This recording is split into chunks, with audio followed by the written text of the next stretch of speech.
தமிழில் வந்து மனித ரசாயனத்தின் இயக்கத்தை முழுவதுமாக கற்றுணர்ந்து சென்றவர்கள் தமிழ் பாரம்பரியம் மட்டுமே. இதை நான் உறுதியாக சொல்லுவேன்.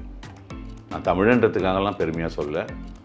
நம்மளும் மனுஷங்க தான், இந்த உலகத்தில் இருக்கிறவங்க எல்லாருமே மனுஷங்க தான். நாம் வாழக்கூடிய இடமும்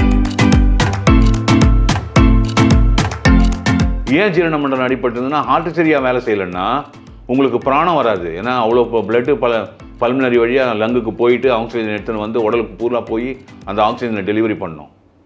அப்போ என்ன ஆகும்? ஆக்சிஜன் வந்து பத்தலை, ஆக்சிஜன் சரியாக கிடைக்கல, ஆக்சிஜன் தேவையான அளவுக்கு உள்ளே வரல, டிஸ்ட்ரிபியூட் ஆகல. அப்போ வந்து உங்களுக்கு ஜீரண மண்டலத்துக்கு வந்து நீங்கள் சாப்பிட்ட உடனே இல்லை, உங்கள் பிளட் ஃப்ளோ வந்து ஃபுல்லாக ஜீரண மண்டலத்தை கான்சென்ட்ரேட் பண்ணும். ஏதோ கொஞ்சம் அப்சர்வ் ஆகுது, அவ்வளோதான். ஏன்னா இன்டெஸ்டினல் ஃபங்க்ஷனே அடி வாங்கியிருக்கு இந்த மாதிரி குடல் சம்மந்தப்பட்ட நோய்களினால். ஓகேங்களா? அப்போ என்ன ஆகும்? உங்களுக்கு உடல் எடை மிகவும் அதிகமாக குறைந்து விடும். இந்த மாதிரி ஒவ்வொரு மிகப்பெரிய நோயில் நாம் தள்ளப்படும் பொழுது முற்றிலும் நமக்குள் பாதிக்கப்படக்கூடிய ஒரு மண்டலம் வந்து ஜீரண மண்டலம்.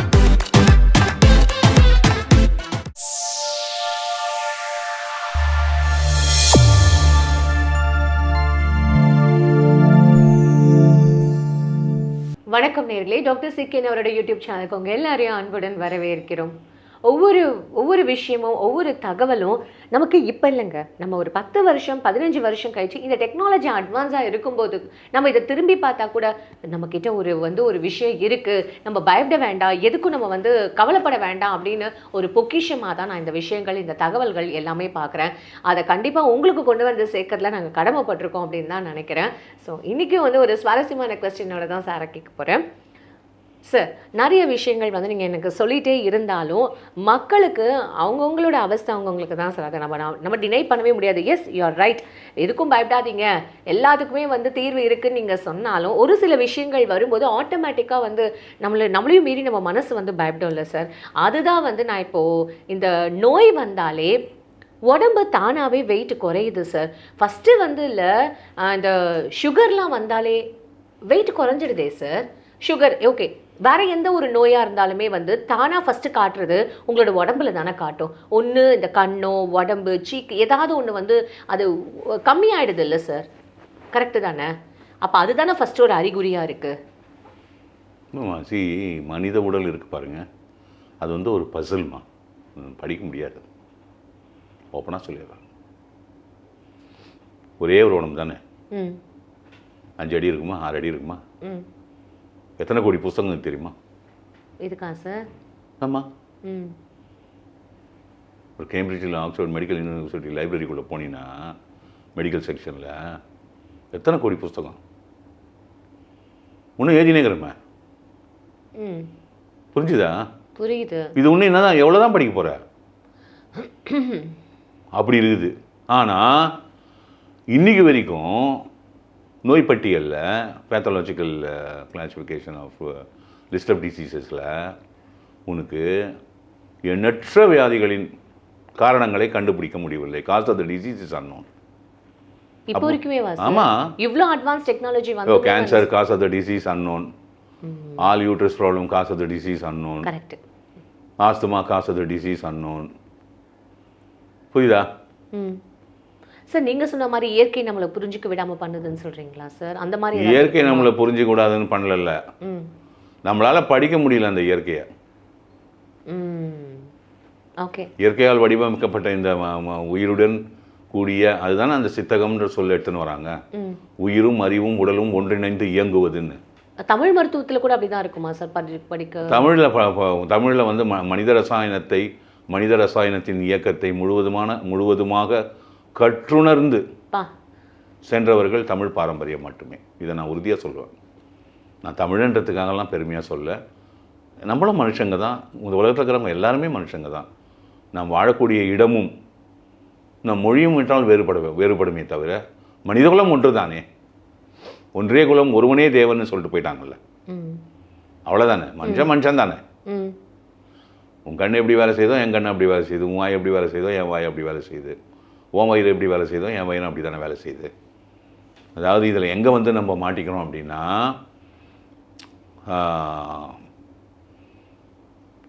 ஒரு நோய் என்னும் ஒரு அதிகாரத்தின் கீழே நீ வரன்னு வச்சுக்க, நீ சொன்ன மாதிரி இப்போ ஒரு சுகர் வந்துடுச்சு, நம்மளுக்கு தெரியல.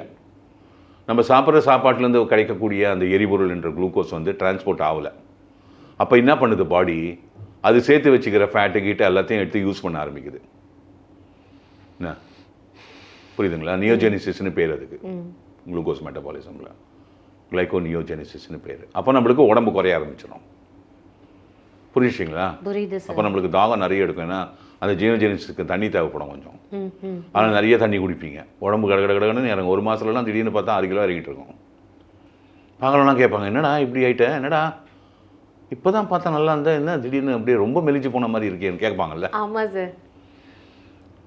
இப்போ காச நோய், டியூபர்குலோசிஸ், அது வந்துச்சுன்னா டெய்லி உங்களுக்கு ஜுரம் வரும். ஜுரம் வந்தால் நீங்கள் சாப்பிட முடியாது. ஒரு ஈவினிங் ஆனால் ஜுரம் வரும், மறுநாள் சரியாக போயிடும். அப்புறம் 2 நாள் கழிச்சு திருப்பி நல்லா ஜுரம் வரும், 2 நாள் இருக்கும், சரியாக போயிடும்.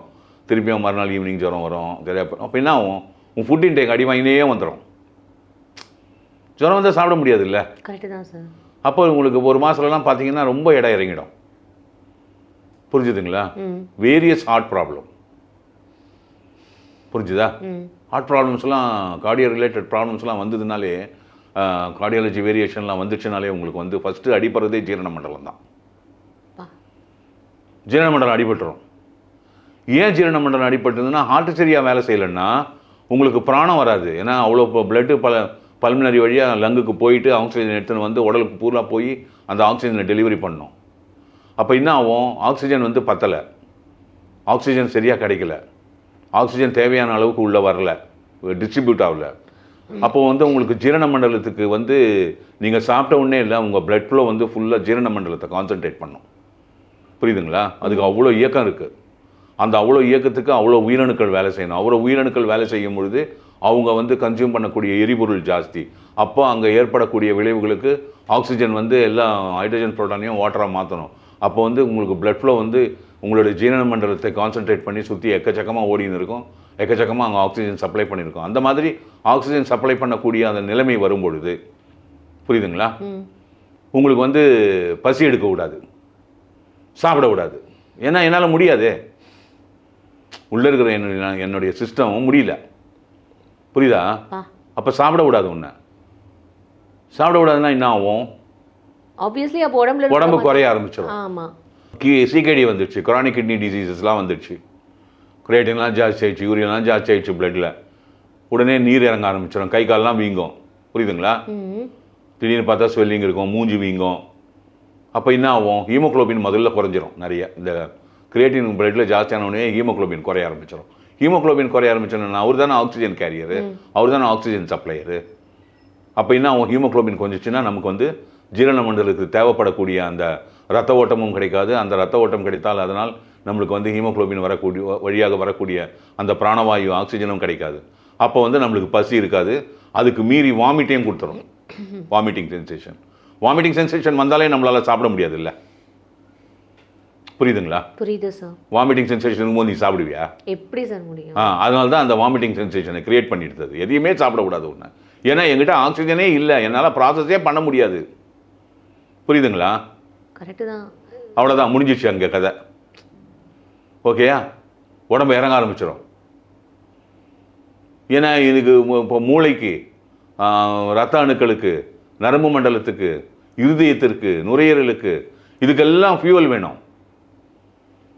மூளை எந்த காலத்துலையும் நிற்க முடியாது இல்லைம்மா? கரெக்டு தான் சார். மூளை சாவுனே ஒன்று இருக்க, ஹார்ட்டு நின்னாலே உனக்கு மூளைக்கு போய் கட்சிய மூளை தானே செத்து போகுது. உங்களுக்கு ஹார்ட்டு ஓடி தானே ஆகணும். ஹார்ட்டுக்கெல்லாம் உனக்கு ஹார்ட் செல்ஸ் அவ்வளோ மில்லியன் செல்ஸுக்கு உனக்கு வந்து குளுக்கோஸ் வேணுமே ஓடணும்னா. அப்போ என்ன ஆகுன்னா, உடலுக்குள்ளே இருக்குது என்னென்ன பொருள்லாம் இதோ எல்லாத்தையும் எடுத்து மாற்ற ஆரம்பிக்கும் எரிபொருளாக. ஏன்னா வைட்டல் ஆர்கன்ஸ் ரன் ஆகணும். அப்போ நம்மளுக்கு எடை குறைய ஆரம்பிச்சிடும். இப்போ ஐபிஎஸ், ஐபிடிலாம் இருக்குல்ல, irritable bowel syndrome, irritable bowel disease, Crohn disease, ulcerative கொலைட்டிஸ்னு 4 விதமான குடல் வியாதிகள் இருக்கிறது. இந்த 4 விதமான குடல் வியாதிகள் இருக்கும் பொழுது என்ன ஆகுது, இது குடலின் இயக்கம் வந்து முற்றிலுமாக குறைந்து விடுகிறது. ஓகேங்களா? Inflammatory part of the intestines வந்துடும், ஸ்வெல்லிங் வந்துடும் உள்ள. ஓகேங்களா? புரியுதுங்களா? புரியுது சார். உங்களுக்கு வந்து குடலின் இயக்கம் வந்து ரொம்ப கம்மியாயிடும். அடிக்கடி மலம் போவோம், பேதி ஆகும். அப்போ நீ சாப்பிட்ற சாப்பாடு என்ன ஆகும்? லூமின் ஆஃப் த இன்டெஸ்டைனில் வந்து உங்களுக்கு குடல் இயக்கம் பாதிக்கப்பட்டிருப்பதினால் இந்த மாதிரி ஒரு தொந்தரவுகள் இருப்பதினாலும் அந்த IPS, IPT, grown disease, ulcerative colitis எல்லாம் இருப்பவர்கள் மிக மிக மனவேதனைக்கு ஆளாவார்கள். மென்டலி ரொம்ப டவுன் ஆகிடும். ஆமாம். உண்ணக்கூடிய உணவும் செரிக்கப் போவதில்லை. உண்பதற்கும் நீங்கள் பயப்படுவீர்கள். சாப்பிட்டா நம்மளுக்கு பேதி ஆகிடுமோ, சாப்பிட்டா நம்மளுக்கு மலம் வந்துடுமோ, அப்போ சாப்பாடெல்லாம் கூட குறைஞ்சிரும். ப்ளஸ் நீங்கள் கொஞ்சம் சாப்பிட்றது கூட நம்ம சாப்பிட்ற சாப்பாடு உடலுக்கு ஒட்டாதுன்னு சொல்லுவாங்கல்ல, அந்த மாதிரி நீ சாப்பிட்ற சாப்பாடு உடலுக்கு ஒட்டலை, ஏதோ கொஞ்சம் கொஞ்சம் அப்சர்வ் ஆகுது, அவ்வளோதான். ஏன்னா இன்டெஸ்டினல் ஃபங்க்ஷனே அடி வாங்கியிருக்கு இந்த மாதிரி குடல் சம்பந்தப்பட்ட நோய்களினால். ஓகேங்களா? அப்போ என்ன ஆகும்? உங்களுக்கு உடல் எடை மிகவும் அதிகமாக குறைந்து விடும். புரிஞ்சுதா?